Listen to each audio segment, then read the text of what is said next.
All right, Shabbosai, good morning. Good morning. Let us begin. We don't yet have a Talmud Torah sponsor for the month of Av, and there are no specific sponsors for this morning's shiur. But of course, we, as always, dedicate our learning in the zuchos of our precious hostages. May HaKadosh Baruch Hu Amirat Hashem return them to their families, b'shalom and b'karov, and the zuchos of our precious soldiers who are fighting Am Yisrael's wars and Eretz Yisrael's wars on multiple fronts. And we hope that HaKadosh Baruch Hu allows them to be successful b'chol ma'aseh yodeim and come back to their families too, b'shalom and b'karov. Well, so with that, let us begin. Today's daf is Mem Beis 42, and we are picking up Amirat Hashem on Mem Aleph on Beis. Actually, I left off, I know, in that awkward little spot, just 2 lines before. Just 2 lines before the end of the 2 dots. Shabbos says, just to reorient ourselves for just a moment, we've been speaking about this idea that in order to go ahead and solidify one's right to chazakah, or I should say, in order to solidify one's chazakah effectively requires 2 parts. It requires residency and it requires taina. So taina, again, as Rabbi and I were just discussing, so taina ultimately means the ability to state definitively how you got to this parcel of land. So a classic example of taina, a classic example would be, so I come over to Reuven, what are you doing on my land? He's been there for 3 years. Reuven says, I bought it from you. That's a taina. Now, what we were introduced to in yesterday's daf was this concept that if I go over to Reuven, what are you doing in my field? And Reuven says, I bought it from Shimon, who bought it from you. Or, I inherited it from my father. In those cases, Reuven has to prove that Shimon lived on the field for a year, or that Reuven's father lived on the field for a year. That's the halacha. He has to prove that the person from whom he acquired the land had residency. So the Gemara says, okay, how much does he have to prove about Shimon? So again, I go over to Reuven, what are you doing on my field? Reuven says, I bought it from Shimon, who bought it from you. Reuven has to produce eidos that Shimon lived on that field for a day, or utilized that field for a day. So the Gemara says, okay, how much usage does he have to prove on the part of Shimon? So the Gemara says, what happens if Reuven can produce testimony that Shimon was measuring the field? He was on the field, nirabo. He was right. He was found. He was on the field. He was seen on the field measuring the field. So halacha l'maisa again, is that enough? Rashi says, the Rashban says over here, nirabo hamocher lokeach zeba osa karka lamot kama arko v'kama rachbo. So again, let's say Reuven produces eidos. Witnesses come forward. We saw Shimon measuring the field. So is that enough testimony to place Shimon as the owner of the field, thereby solidifying Reuven's taina that he bought it from Shimon, who bought it from me? So the Gemara says, Amar Abai, Abai says, yep, that's great. It's perfect. That's all you need. As long as you can produce testimony that Shimon was on this field, whatever he was doing, he was measuring it, he was planting it, he was mowing it, whatever he was doing, Lemais, again, that is enough. Rava says, no. Rava says that doesn't work. Why? Avid inish desir arei velo zabin. People measure land all the time and they don't buy it. In other words, this is interesting. So what Abai is saying is like this. In order for Reuven to come up with the right kind of testimony, it has to be a testimony of ownership and proper usage. So, for example, if Reuven can produce testimony that says, Shimon, witnesses come along and they say Shimon was measuring the field. So if Shimon was measuring the field, that's nice, but measuring itself is not necessarily definitive of ownership. Why? Because people go ahead and measure fields or look at properties all of the time and not necessarily go ahead and purchase it. So therefore, again, interestingly enough, Abaye says, testimony that Shimon measured the land is not enough to go ahead and create testimony about ownership. Okay? And we'll say that's how the Rambam Paskins like Rava. So I got maybe confused, mixed up. Like Rava, that halacha l'maisa, again, in order for Reuven to solidify his chazakah, he has to produce testimony that really attests to ownership of Shimon, and not just an act that Shimon could have done that is not demonstrative of ownership. Okay, beautiful. Let's go weiter. Interesting case here. Shlosha lekuchos mitztarfin. I suppose say, now watch this. The Gemara suggesting is as follows: 3 purchasers could go ahead and combine together to go ahead and form a chazaka. Now, what does this mean? Take a look at the Rashbam for just a moment. Shlosh lekuchos mitztarfin, sada sheyesh edim shahaisa shal Ruvain, kol yamin. So let's say they have a field.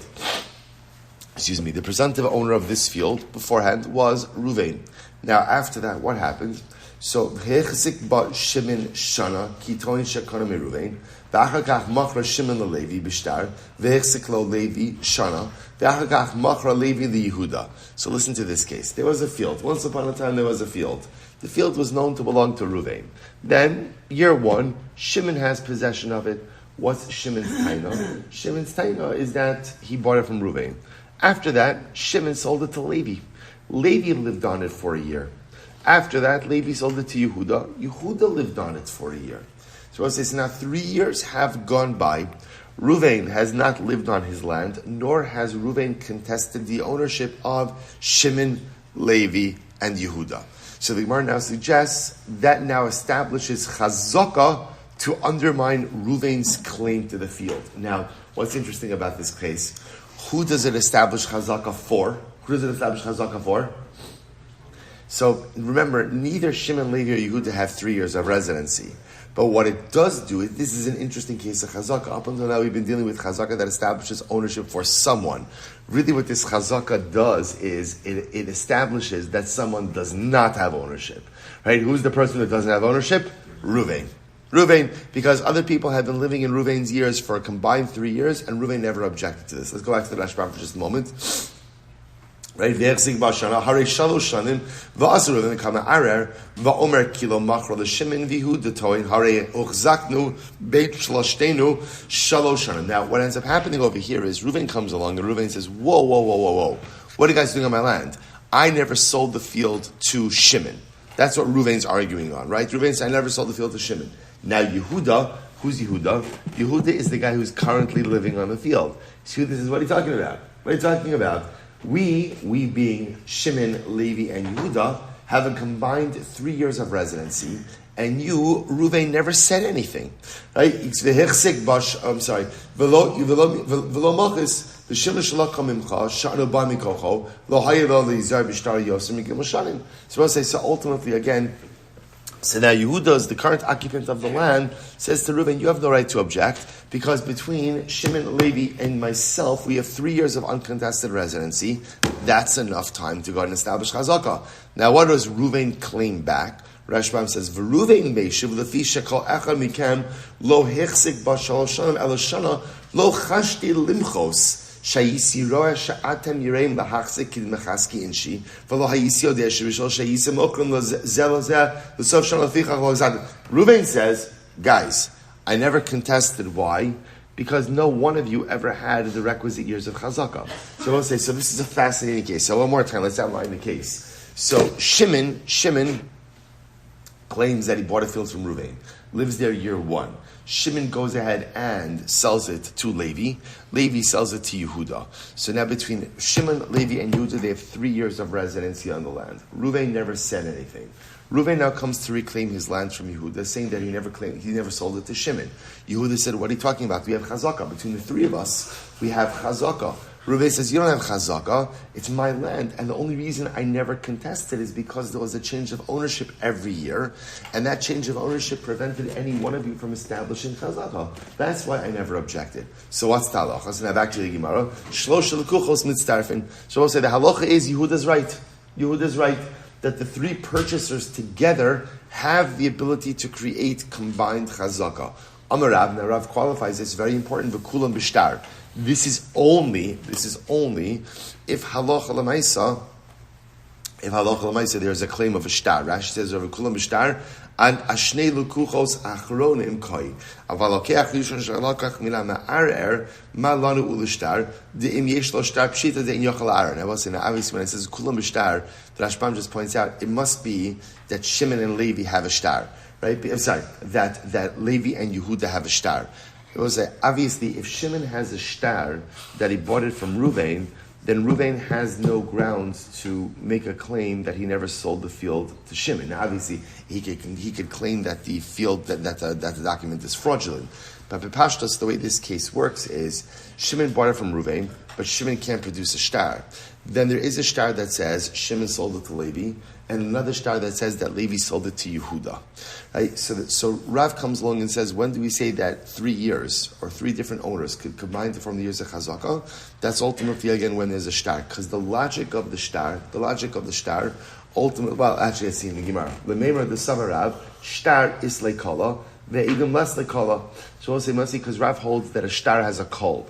A shtar generates publicity. So in other words, Ruvain, the original owner, can't claim, well, I never heard that you guys are occupying my land. I was out of town. I never heard about it. So the reason he can't claim I never heard about it is why? Because there was a shtar. Once there's a shtar generates publicity. So therefore, Rav will say, here's what's happening over here. So the Gemara is suggesting 3 independent owners could establish chazaka to undermine Ruvain's ownership, right? So Shimon's claiming he bought it from Ruvain. Shimon then sold it to Levi. Levi then sold it to Yehuda. Now, again, the good news is that for Levi and Yehuda, there are documents. There are documents supporting that sale. The only transaction for which there is no document is the purchase of Shimon from Ruvain. That's because Ruvain is claiming it never happened. Shimon is claiming it did happen, but I don't have to keep my shtar for more than 3 years. So the halacha is, that works. Those 3 purchasers, 3 years of occupancy, work to create chazaka against Ruvain and to keep that field in the hands of Yehuda. But Rav qualifies this only works with a shtar, because since there was a shtar, Shimon to Levi, Levi to Yehuda, a shtar has a kol, shtar creates publicity, and therefore again Ruvain knew full well what was going on, and he should have made a macha. The fact that he didn't make a macha indicates that he's not the owner. Beautiful. The Gemara suggests over here that it must be that Rav holds that only a shtar generates a kol, but let's say eidos, general testimony, does not generate a kol. But is that true? If one sells his field with witnesses, or we'll say, so for example, I sell Reuven a field, and I sell Reuven a field with witnesses. What the Gemara is saying, what Rav is saying over here is, essentially selling with witnesses is a sale with a guarantee. Sale with a guarantee that if one of my creditors comes and repossesses this field, that I will go ahead and make Ruvain whole. So we'll say, now in general, the only other way to go ahead and create a guarantee for a sale, for a real estate sale, is if you do it in a document with a shtar. So the fact that witnesses go ahead and create this guarantee indicate that witnesses have a kol as well. So the Gemara says it's a big difference. Hasam lukuchos inhu afsidu an afshayu. There it's different, I will say, because there afterwards, after I sold Ruvain this land, any other subsequent purchasers have the obligation to do due diligence on any other transactions that I have outstanding. Therefore, again, their failure to do their due diligence ultimately represents them bringing a loss upon themselves. Okay, Membezim Dalet 42a. Umi Amarav Hachi. Did Rav really say this? V'atnan, we learned Hamaves Chavero B'Shtar Government Nechasim Mishubadim. If a person lends his friend with money or with a document, I lend Reuven $1,000 with a shtar, then what's the halacha? I have the ability to collect from Reuven's encumbered properties. Nechasim Mishubadim. Ayede'idim. But if I ever only go ahead and lend him with witnesses, not in the document, then I only have the ability to collect my debt from unencumbered properties. What do you see from here? A shtar document generates publicity, transactional publicity, but witnesses do not. So maybe Rav ultimately again is a Tana, and he argues on this Mishnah.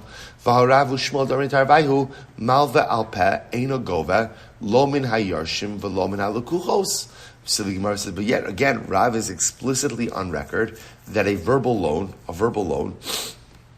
which means I will say any loan that is not recorded in a document, you can't collect that from orphans or from inheritors, or from purchasers. In other words, encumbered properties. So we'll say, so what do you see from here? You see from here that halacha l'maisa, that Rav holds that it is only a shtar that generates publicity, not witnesses. So what's going on over here? To which the Gemara says, no. Milva azvini karamis, you're conflating two things. You're bringing together, you are equating milva, a loan, and a sale. And in reality, those are two different things. Milva, when it comes to a loan, ki kayazef b'tzina kayazef. We'll say this is very interesting. In general, when people borrow money, how do people borrow money? privately. At least for individual loans, this is true, right? When people borrow money, they borrow money privately. Why? This is very interesting. So this is very interesting. See, when a person, and again, maybe this changed a little bit societally as well, when a person, at least from the perspective of the Gemara, when a person went ahead and borrowed money, borrowing money was usually a sign of financial distress. You don't exactly want to broadcast that, because if people know you're in financial distress, it may cause the devaluation of your other assets. So therefore, it's normal that when a person goes ahead and borrows money, so that's done in private. Because that's done in private, ultimately, again, there's less of a call. The only time that a call is going to be generated is really when there's a shtar. However, zvini, when it comes to a purchase, man dizabin arabe farhesya zavin, when a person goes ahead and purchases something, so purchases are always made public. Now, this is interesting. According to the Rashbam, why are purchases made public? If I have something to sell, I want my purchase to be known to the public. Why? Because again, I want a bidding war. I want the price to go up. So because of that, I make anything that I have to sell public, and therefore again, kihechi delepek lekola. In order ultimately again that the call goes out, and ultimately again people know about it. So therefore, I will say it's possible that when selling something, even with just edim and not a shtar, there's a call to the transaction. With a loan, because it is done privately, only a loan recorded in a document will have a kol, but by eidos bepashtos will not necessarily have a kol. Very interesting. Very interesting. Good. Let's go back to it. So we'll say, bottom line, the takeaway to remember for this is Rav's statement. So what was Rav's statement? This new idea by Chazaka. Up until now, we've always been working with the assumption that halacha l'maisa, that Chazaka works when the residency requirement is fulfilled by one person. Now what Rav is introducing to us is that three independent holders of the same different property can establish Chazaka against the original owner. Right? So you have Shimon, Levi, and Yehuda each living on that field for a year. Shimon claiming that he bought it from Ruvain, Levi purchasing it from Shimon, and Yehuda purchasing it from Levi. Ruvain comes to Yehuda and says, "Give back my property. I never sold it to Shimon." Right? I never sold it to Shimon. So halacha l'maisa again. So Ruvain doesn't have the ability to reclaim his property, right? Because halacha l'maisa, assuming there was a shtar between Shimon and Levi and Yehuda, a shtar creates a kol. A shtar ultimately again creates a buzz, creates publicity. Therefore, Ruvain had every opportunity to make a macha. His failure to do so indicates that he has ceded ownership, and halacha l'maisa again, chazaka is established. Fascinating, but again, as Rav said, it has to happen with a shtar, only with a shtar. Okay, let's go weiter. Says the Gemara, Tanabana achla ha'av shana v'haben shtayim. Okay, so let's say you have the following situation. You have a father and son, a combination of it. The father utilized the field for a year, and the son for 2 years. Or ha'av shtayim v'haben shana, or the father for 2 years and the son for 1 year. Again, another example of combined chazaka usage. Ha'av shana v'haben shana, or the father for a year and the son for a year. V'halokeach shana, and then the son sold the property to another party for a year. So harezu chazaka. So I'll say all of this is chazaka. This establishes chazaka. So again, same case as we had before. In this case, again, it just happens to be father and son. So again, the beauty of this case is it easily morphs into a Yerusha case, right? So in other words, you have a father who used it, let's say, for example, for a year, right? Then he died, his son inherited the property, the son used it for a year, and then sold it to another party. So now Reuven comes along and comes to the purchaser and says, "Give me back my land." That does not work, because halacha l'maisa, there is a combined chazaka established by father, son, purchaser. Okay, the Gemara says, "L'meimra to lokach es lekola." So essentially what you're telling me is that a purchaser, right, when one purchases a land, that transaction has a call, has publicity. Therefore, Ruvain, if he really was the owner, should have known about it, should have made a macha. The fact that he did not make a macha indicates that halacha l'maisa, He's not the owner. Take a look at the Rashbam for just a moment. It's 3 lines into the Rashbam. Lememra de lokeach miyoresh isleikala. So we'll say, so again, the fact that chazaka is established in year number 3 through the purchaser who bought it from the son indicates to us that a purchaser has a kol. And the fact that, so therefore again, I will say, Ruvain should have known about this. And the fact that he didn't make a macha indicates to us that in fact he's not the owner. Okay, Gemara says 1 second. Or immediately let's raise a kasha. Achla b'fnei ha'av shana or b'fnei ha'ben shtayim. So we'll say, so now this is the reverse case. If one went ahead and utilized property in the presence of the father. So let's say again, we'll call the father Yaakov. Right? So let's say again Yaakov, Avram, and let's use Yaakov. Right? So let's say again, Yaakov was the father, and Yaakov was the previous owner, right? Yaakov was the previous owner of the property. The previous owner of the property. Take a look at Rashbam for just a moment. This is 5 lines into Rashbam. Achla hamachzik. So let's call him another guy. Let's just call him Yehuda for our purposes over here, right? So Yehuda went ahead and was utilizing property. B'fnei av. Shahaisa shalosh shana she'omer shalakcha min av. So here's the case. Yehuda is utilizing property. Now people asked Yehuda, where did you get that land from? Yehuda said, I bought it from Yaakov. Okay? So now, Achla b'fnei avshana. So Yehuda uses the land year one, in the presence of, right, b'fnei av, means while the father's alive, while Yaakov is alive, or b'fnei ben shtayim. Now, afterwards, Yaakov dies, and his son Reuven inherits him. So Yehuda still uses the land for another 2 years, Okay, b'fnei ben shtayim.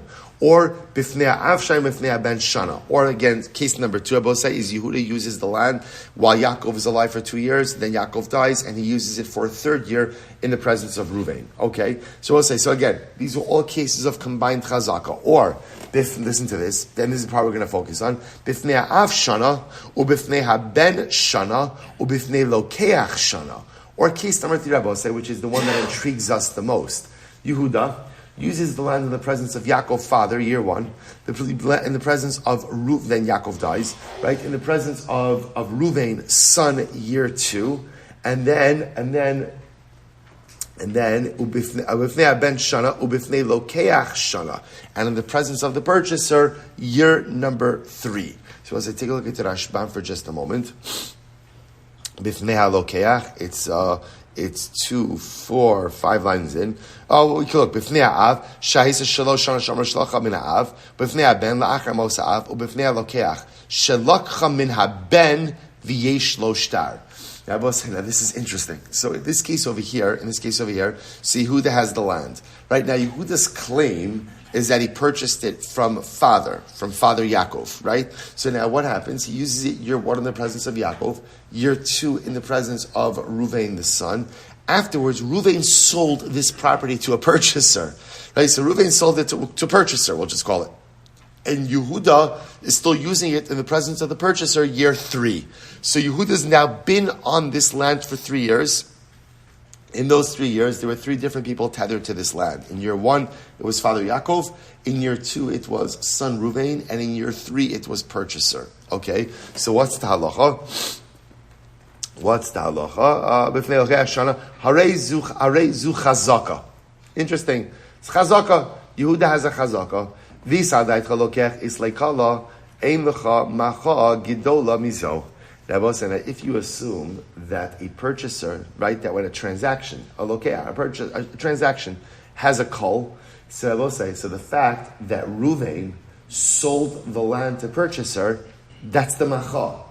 That's the macha that Yehuda doesn't own the land, right? In other words, this is not uncontested usage. Yehuda doesn't have uncontested usage. What does Yehuda have? Yehuda essentially has 2 years of uncontested usage. Year number 1 with father Yaakov, year number 2 with son Reuven. But if son Reuven now sells it to purchaser, so a sale, if we assume that a sale has a kol, therefore again, this is a macha. The fact that Reuven sells the land to a purchaser, this is Reuven objecting to Yehuda's usage of the land. Therefore, there's no chazaka. To which the Gemara says, no. Amra papa, kitanya hi b'mocher sados of stam. So this is interesting. The Rashbam explains over here, what's the case? The case in question is where Reuven went ahead and sold like his entire Yerusha. So in other words, he inherited a number of different fields from his father Reuven, and what he did is he sold off his inheritance portfolio, his inheritance, right? His inheritance, all of his assets from his inheritance. So because of that, it wasn't a specific sale about the field that Yehuda was occupying. It was a general sale of inheritance property. Because it wasn't specific to the field that Yehuda was living on, therefore it's possible that such a sale does not constitute a macha. So I'll say, so in general, in other words, what's coming out from here in general is two things. Number one is that the sale of property is, or I should say, a sale has a kol. A sale has a kol, right? Now, why does a sale have a kol? This is what I said before. A sale has a kol because sales generally take place publicly. So, of course, anything in order to drive up the price. So, therefore, again, in general, a mechira has a kol associated with it, and therefore, in certain circumstances, the sale of property itself could operate as a macha against someone who is currently occupying the property, right? So, for example, let's say I have a parcel of land, and Reuven's living there year 1 and year 2, and in year number 3, I sell the property to Shimon. So let's say, now after 3 years, but Shimon's in some far off place. So Reuven comes after 3 years and he says, I have established chazaka. We say, no you haven't, but Silber never said anything to me. Yes he did, he sold the land. So again, the fact that I sold the land, that's a macha. A sale, which makes sense, a sale is a macha. A sale in and of itself is an objection to someone's residency. Okay, so that's point number 1. And point number 2 that we emerge from this sugya is 3 different people can combine to form the 3-year chazaka residency requirement. Incredible. All right, say, let's go weiter. Mishnah. This is a fascinating case. Ha'omnin, va'shutfin, va'risin, va'petropin, ein lahen chazaka. Okay, so we'll say, now watch this. Let me tell you the principle outside. The principle is like this. How is chazaka established? Chazaka is established by occupying, right, land and using it as an owner for 3 years. Now, the only reason chazaka works is because we say to the, right, so let's say I have a piece of land, Reuven lives there for 3 years uncontested. So the fact that Reuven's there uncontested is demonstrative of ownership. That's only true if there's no other plausible explanation for as to why Reuven is there. So for example, let's say again, Reuven says to me, Silber, I'm the new owner of your land because again, I've been here for 3 years uncontested. I say, Shmendrik, of course you've been there 3 years uncontested. You work for me, right? You're my sharecropper. I don't have to make a macha. You work for me. This is an arrangement. You've been my sharecropper for the last 20 years, right? So in other words, your presence in my field is not demonstrative of ownership because you're my employee. So the Mishnah essentially says, anytime that someone is on my field for another reason, for another reason, that does not establish chazaka. So for example, ha'omnin, I have someone working on my field, right? There's someone building something for me or working my field, right? So again, he can't claim chazaka on my field because he has a reason to be there. That's not ownership. Or shutfin, or for that matter, again, I own a field jointly with Reuven, right? So Reuven can't say, well, I've been on the field for 3 years and you never contested. Of course not, we're partners, right? Arisin, sharecroppers, apetropin, executor of an estate. In all of these cases, ein lahen chazaka. They can't establish chazaka after being present on the field uncontested for 3 years. Look at the Rashbam for just a moment. Ein lahen chazaka. V'lo b'cheskas shalosh shanim mayri. Distam uman lo shayach ela b'metaltlin. V'cheskas shalosh shanim lo nemer ela b'makarkai. V'metaltlin mishu muchsach b'shal chaveru afilu sha'achas shalorom shiotzi mitachas. Yedo afa pishesh l'chaveru eidim shal nemer. So we'll say, okay, the Rashbam happens to point out over here, by the way, that this is true both with real property and movable property. He says because, for example, a craftsman, is normally someone who goes ahead and works on movable property. So I will say, so an uman has a difficult time, can't use chazaka to be demonstrative of ownership because it's common for people to deposit their stuff with him. So the idea that the Mishnah is saying is people who normally work with my property or on my property can't claim chazaka after a period of uncontested, quote-unquote, usage. Very logical Mishnah. The Gemara says, and gives other examples. Lo ish chazaka b'nichse ishto. Same idea. A man can't claim chazaka in his wife's property. right? Let's say a woman comes into marriage with a parcel of land. The man goes ahead, and we know that the wife came into marriage with this. The husband now uses it 3 years uncontested. He can't claim chazaka. Nor could a woman claim chazaka in her husband's property after using it uncontested for a period of time. A father can't go ahead and claim chazaka in the property of his son. Not a son in the property of his father. So we'll say, so again, in all of these cases, halacha l'maisa, chazaka only works when you occupy property and there's no other reason that you're there other than the fact that you purchased it or acquired it from the original owner. But if there is another reasonable explanation as to why you are on this property, that prevents you from establishing ownership chazaka. Beautiful. The Gemara says, by the way, when is this true? B'machzik, only when there is a chazaka. Aval b'nosein matana, but in a case ultimately again of matana, va'achen shechalku, va'machzik b'nichse ager. Okay, so all right. So I'll say so. Before we get to this, if you notice, by the way, I think one of the things that has been weighing very heavily, if not on your mind, at least on your subconscious neshama, is the use of chazaka throughout this entire perek. See, I was saying, right? We've been using chazaka pretty much in one particular way, which is chazaka means using something uncontested for 3 years, in a way to establish ownership. Up until we began this perek in Basra, if someone were to ask you, what's a chazaka? You would say chazaka is a proprietary act through which you acquire something. So for example, one of the ways in which you acquire land, let's say again, I'm selling you a piece of land. I'm selling you karka. Right? How do you acquire karka? Right? In other words, so you give me money, right? Or for that matter, again, you can't acquire karka with gas, right? But let's say again, right? How do you acquire karka? Or better yet, I'm gifting you land. How do you acquire that? So we'll say, what's the answer? An act of chazaka. Now, obviously, the same word means two different things. In Cheskas Habatim, chazaka has been talking about the use of property in an uncontested fashion for a prolonged amount of time, i.e. 3 years. Chazaka also means an immediate or episodic proprietary act, which is demonstrative of ownership. So, for example, if you gift me land and now I want to acquire it, what do? I do an act of chazaka. What's an act of chazaka? Put up a fence. Or if there is a fence, breach it. Or go ahead and work the soil. So that's just a different form.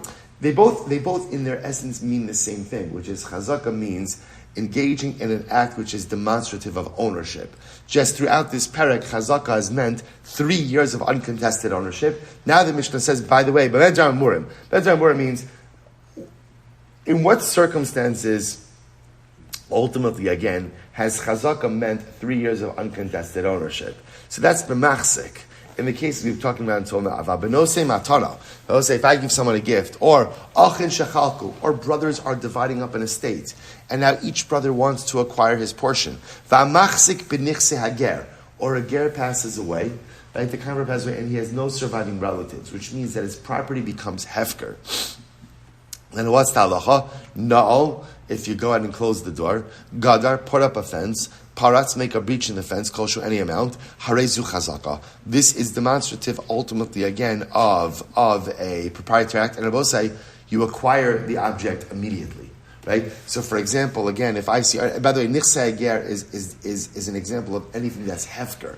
Right? I see a piece of hefker property, I want to acquire it, sprawling myself out on it does not acquire it. You have to do an act of chazaka, a proprietary act. So I put up a fence, I breach the fence, I close the door, and I do something that's chazaka. So just another use of the same word. Incredible. I will say, I'm a base. Avoid the Shmuel Levi. So now we're going to focus on the first part of the Mishnah. So the first part of the Mishnah is very, very important, which taught us that the concept of establishing chazaka by utilizing the land uncontested for a prolonged amount of time only works in a case of someone who's not there for any other plausible explanation. But someone who's on my property, and there's another plausible explanation for that, doesn't establish chazaka. So watch this. So Avua de Shmuel Levi, so the father of Shmuel Levi, Tanu, in their version, they had Shutaf Elo Chazaka, the Chol Shekin Oman.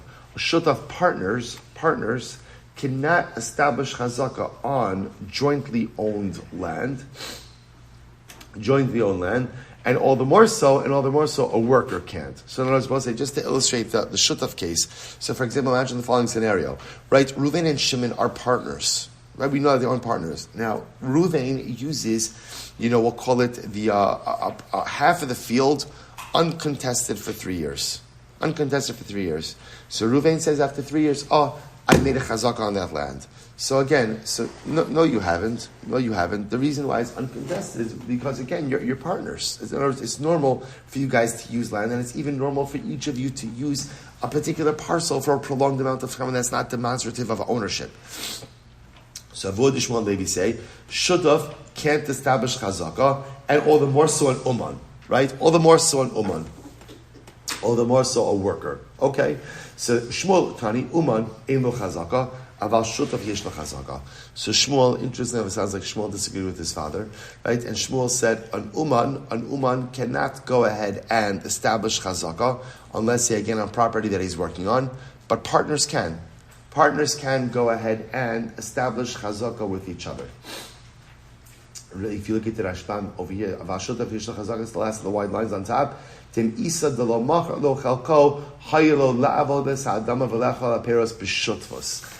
is interesting. So Shmuel says, if they were really partners, then they would be doing everything together. The fact that Reuven is working one part of the field by himself for a prolonged amount of time is demonstrative that they had a division of assets and he acquired that portion of field. It's interesting, by the way, like a machlokis of how exactly partnership works. In other words, Avod Shmuel and Levi clearly feel that even in a partnership, it's normal for partners to do their own thing.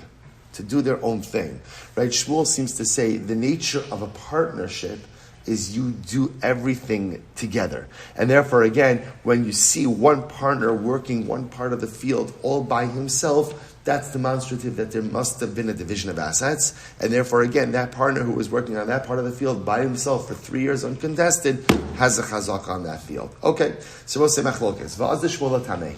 Now Shmuel who says, now we'll say, so again, this is very interesting. Obviously, it contradicts our Mishnah, right? Because our Mishnah said that shutfin partners cannot establish chazaka one on the other. Shmuel is coming along and saying shutfin can establish chazaka one on the other.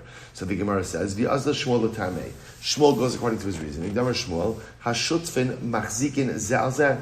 Shutfin have the ability to make a chazaka one on the other. Not only that, umeidin zalzeh. Now we'll say they could testify on behalf of one another as well. Look at the Rashbam. It's actually great. The Rashbam is right across. So the Gemara says, "Umeidin ze'alzeh." I'm sorry. Umeidin ze'al chelko shalzeh la'amido biyado im ba echad min hashuk la'arer alav v'lo havi nogeh be'edus. So we'll say this is interesting. Let's say again, Reuven and Shimon are partners, and someone comes to contradict, all right, Shimon's ownership. Reuven could testify on behalf of Shimon. Now that's quite unique. Why? Because we would say that there's a nogea be'edos, that he kind of has like a conflict of interest. Again, we'll explore that a little bit more. V'nasin shomrei sachar zelazeh. This is interesting. Not only that, but Reuven and Shimon, when they're partners, automatically become a shomer sachar, one for the other. So for example, I will say, if let's say again, in the context of this partnership, Reuven is watching something for Shimon, or Shimon is watching something for Reuven, or let's say Reuven is watching something for Shimon, and the object is stolen from Reuven's house. So the halacha is that a shomer chinam, an unpaid custodian, is pater for gneva ba'aveda. A shomer sachar, a paid custodian, is chayav for gneva ba'aveda. So the Gemara says something very interesting. And again, we're going to explore each of these ideas, but people in a partnership with each other are automatically considered to be a shomer sachar, paid custodians for each other. We'll see why that is. In Mirat Hashem. Good. So let's go back to this. Gemara says, this is the position of Shmuel. Now, for our purposes, again, what's coming out is that Shmuel holds that partners can establish chazaka. So both say, this is so incredibly important. So what this means, for example, is according to Shmuel, if Reuven and Shimon are partners, right, and they have a field, they have a big field, and so they divide the field in half. Reuven says, you work this half, and Shimon says, I'll work that half. So if they have it recorded in a document, great. But if it's not recorded in a document, What it really requires is that Reuven and Shimon both make a macha on each other's working lots, right? To say, by the way, I'm still the owner of this and I'm still the owner of this, because failure to do so could allow each of them to make a chazaka on the piece of land that they're working. Our Mishnah says there's no such thing like that, because it's understood that partners often divide up land, work their respective portions, but yet still have a joint ownership interest. It's a very interesting distinction. So the Gemara goes weiter. So Rabbi Yehuda, b'ma'arta debei Rav Zakkai. So this is very interesting. So Rabbi Abba raised the question to Rabbi Yehuda. Rabbi said, there's two different gersos over there. B'ma'arta means in the burial cave of Rav Zakkai. In the Hagos Habach, he changes it from ma'arta to ma'atzarta, which means an olive press. An olive press, which seems to read a little bit better, right, than the burial cave. But either way, right? He says, Mi amar Shmuel shutav yesh lo chazaka. Did Shmuel really say that? And I'll just point out over here. Fine, we'll come back. It happens to be that there's an interesting chap. If it is the burial cave, there's an interesting idea. But let's first finish up the Gemara. Fine, so the point over here is, Rabbi Abba raised the question to Rabbi Yehuda. And he said as follows. He said, did Shmuel actually say that a shutav has chazaka? Miyamar Shmuel shutav yesh lo chazaka. Did ultimately, did Shmuel really say that a shutav has chazaka? Vamar Shmuel, but Shmuel said, shutav ki yored birshus dami. But Shmuel said that a shutaf is like someone who occupies property with rishus. Look at the Rashbam. Ki yori b'rishus dami, ki lomar ki ilu nasan lo chaver rishus, v'tzivo lihiyos bimkomo ki din oris dami. So Rabbi say, but Shmuel said elsewhere that essentially a partner, a shutaf, is no different than a sharecropper. What does that mean? That, in other words, a shutaf, Rabbi say, is someone who has permission to be there. Remember, what's the whole chap of chazaka? Why does chazaka work? Chazaka works because when someone sits on my property for 3 years, and otherwise they would have had no reason to be on my property, other than the fact that they bought it from me, and they were there 3 years uncontested, that establishes chazaka. But as the Mishnah told us, if someone has a valid reason to be on my property, other than the fact that he bought it from me, then he can't establish chazaka. So Shmuel said, a shutaf essentially is kiyor b'shus, is like someone who has permission to be on the property, like a sharecropper, and therefore can't establish chazaka. That contradicts what Shmuel just said before. Shmuel just said before that a shutaf, a partner, can establish chazaka. Here he's saying a partner can't establish chazaka. So what's going on over here? Lav lememra. The shutaf eno chazaka. Isn't Shmuel saying that a shutaf can't establish chazaka? To which the Gemara says, no, lo kashya, ha dinachis lekula, ha dinachis lepalga. So Rabbi said there's a big distinction over here. One case is talking about where he went ahead and he occupied the entire field, and one is talking about where he occupied part of the field. Look at the Rashbam.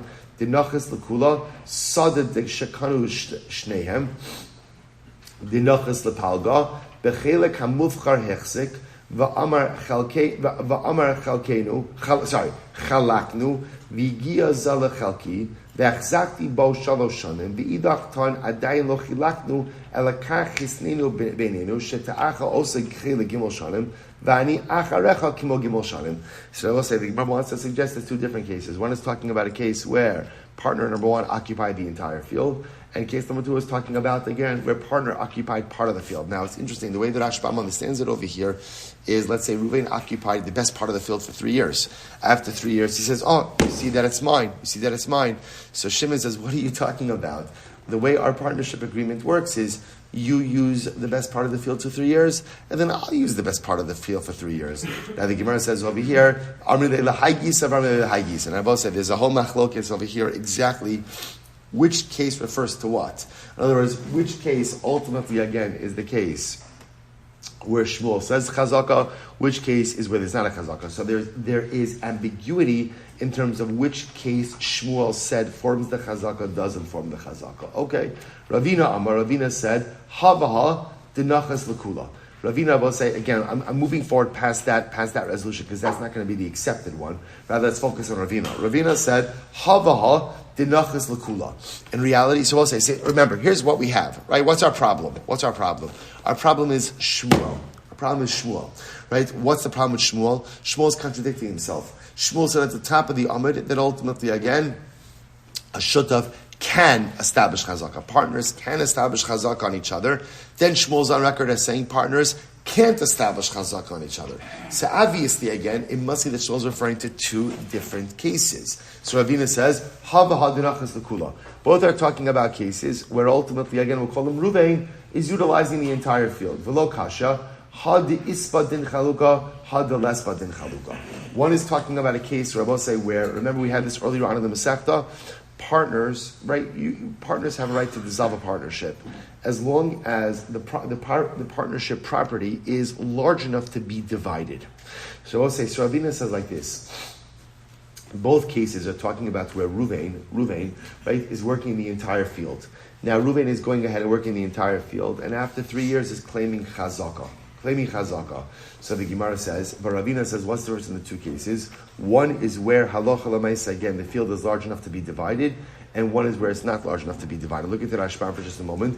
Ravina amar haba hadinachis l'kula hadinachis b'adin chaluka arba amos lazeh v'arba amos lazeh havia chazaka dechevan diyesh kedei lazeh ero minag la'aniach ha'echad lahaktim lo chavero gimel shanim el'im kein machar lo chalkal. We'll say, watch this. This is fascinating. Here's the case. Reuven and Shimon are partners, right? We knew that. Reuven's been working this entire field for 3 years. At the end of 3 years, Reuven claims ownership. Now, what does Reuven claim ownership over? What does he claim ownership over? The entire field. Essentially, what he claims is, Shimon sold me his partnership interest. So now, does that claim work? So Ravina wants to suggest something very interesting.